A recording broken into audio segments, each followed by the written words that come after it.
As Florida legislators were rushing through passage of a bill to repeal the special district that governs Walt Disney World last week, they failed to notice an obscure provision in the state law that says the state could not do what legislators were doing unless the district's bond debt was paid off.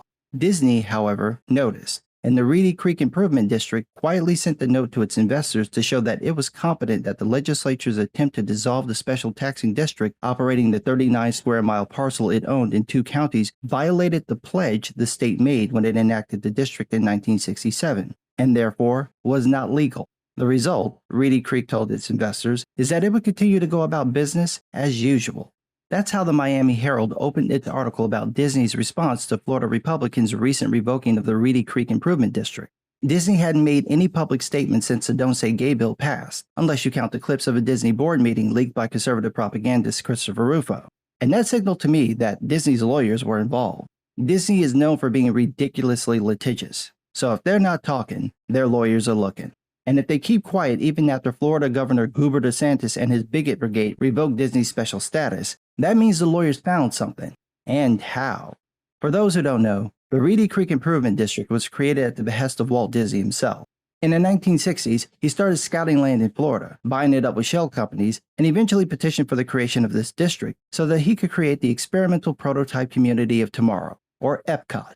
This was intended to be a real functioning city, with businesses and residents, and as such, Walt wanted control over the services typically controlled by local governments, particularly building codes, roads, utilities, and taxes. Reedy Creek is essentially part of the neighboring Orange and Osceola counties, but it operates its own government to run the district, with the top officials being elected by the landowners, which are all shell companies owned by Disney. They can also issue and collect taxes, some of which are higher than the state average. As Bloomberg notes, quote, Reedy Creek's taxing power is exceptional. It can impose property taxes at a rate 3 times higher than the maximum amount for cities and counties. This is in addition to special maintenance and utility taxes. Reedy Creek has not been shy about using these taxes. In the 2022 budget, it set its property taxes at around 13.57 mils, with each mil representing an annual 1/1000th of the property's assessed value. This tax rate is higher than the maximum of 10 mils allowed for cities and counties. Around 1/3 of those taxes are dedicated to one thing: paying debts. And that brings us to Governor DeSantis signing the bill to dissolve the district. To be clear, I don't have a problem with him doing this. My problem is why he's doing it.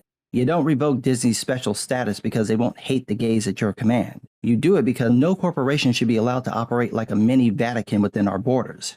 No one elected Disney. You don't give these companies that kind of power. They are businesses. They are concerned about money, and they serve their shareholders, not the people. So yeah, take it away for that reason, not because you're ass mad that they don't want to wicker man the queers.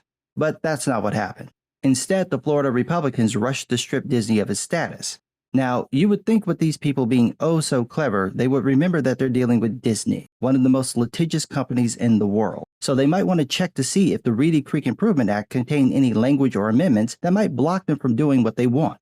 But then that would require the Florida Republicans to think more than one step ahead. And as we've seen, that's kind of not their thing. So they missed the part that says that they can't renege on the deal until all the debts are paid. From the Reedy Creek Improvement Act, quote, 1. That it will not limit or alter the rights of the district to own, acquire, construct, reconstruct, improve, maintain, operate, or furnish the projects, or to levy and collect the taxes, assessments, rentals, rates, fees, tolls, fares, and other charges provided for in the Reedy Creek Act, and to fulfill the terms of any agreement made with the holders of any bonds or other obligations of the district. And 2, that it will not in any way impair the rights or remedies of the holders, and that it will not modify in any way the exemption from taxes provided in the Reedy Creek Act until all such bonds together with interest thereon, and all costs and expenses in connection with any act or proceeding by or on behalf of such holders are fully met and discharged. In short, the state can't so much as tickle the taint of the district until its bond debt is paid. To use the Republicans' own words, did you even read the bill? Did no one bother to check to see what it says? No one. I can't believe that. I refuse. I refuse to believe Florida man is that dumb. So here's what I think actually happened.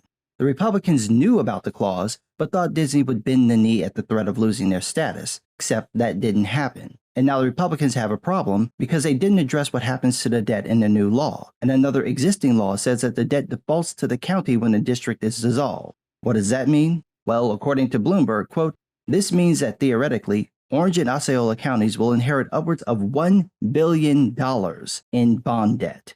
Oh no, it's worse than you think. See, the act allowed Disney to, quote, borrow money by issuing bonds to pay for services and infrastructure, and while Disney must also pay property taxes to Orange and Osceola counties, the state also allows the Reedy Creek Improvement District to tax itself. This allows the district to set tax rates higher than what's allowed in the cities and counties, and the district typically uses that money to pay for most of the previously mentioned services and infrastructure, all of which will remain in place once the district is dissolved. Walt Disney World isn't going anywhere. It's too massive a complex to just up and move, and it's not likely Disney would shut down the park just to save money. That means someone else will now have to pay for those services and infrastructure, and that someone would be Orange and Osceola counties. Quote, Orange County gets Reedy Creek's assets, debts, and obligations, Scott Randolph, an Orange County tax collector, said. But the cost of providing its services is $105 million a year, and the cost of its debt services is $58 million a year. And so if Reedy Creek is dissolved, those assets and liabilities will be absorbed by Orange County's $600 million budget, he said. Unless they want to cut services and cut spending elsewhere, they're going to have to find a way to absorb $163 million, Randolph said. He estimates the average increase in taxes to be $200 to $250 per year for the median household until the bonds are paid off. In short, this move would raise property taxes in both counties by 20 to 25%. But wait, it still gets worse.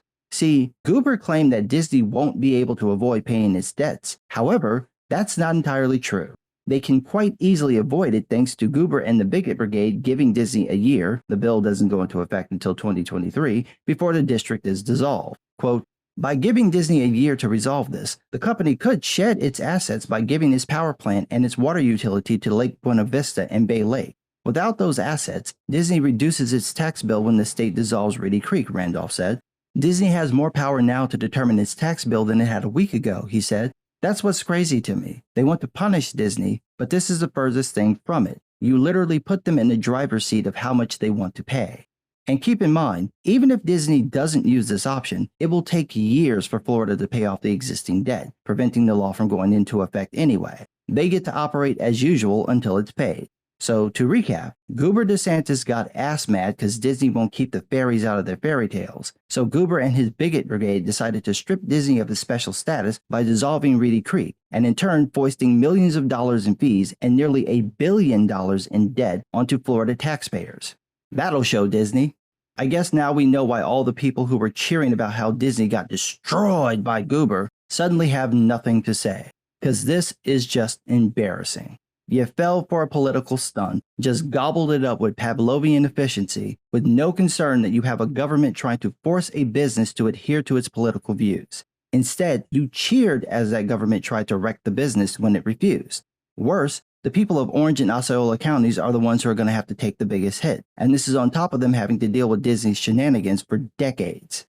I completely agree that Disney, or SeaWorld, or Universal, or any of these major theme park businesses shouldn't have special statuses. However, I think there's a problem when the desire to get back at a business that won't do as it's told trumps the concern about allowing the government to effectively blackmail companies into following the government's political mandates, and the effect that decision will have on the people who live in these areas. You don't have to like what changes Disney wants to make to their films and shows. However, when you want to use the government to force them to change their message, you might want to rethink your motives, because they're not as sound as you seem to think they are. But what do I know? I'm just some guy.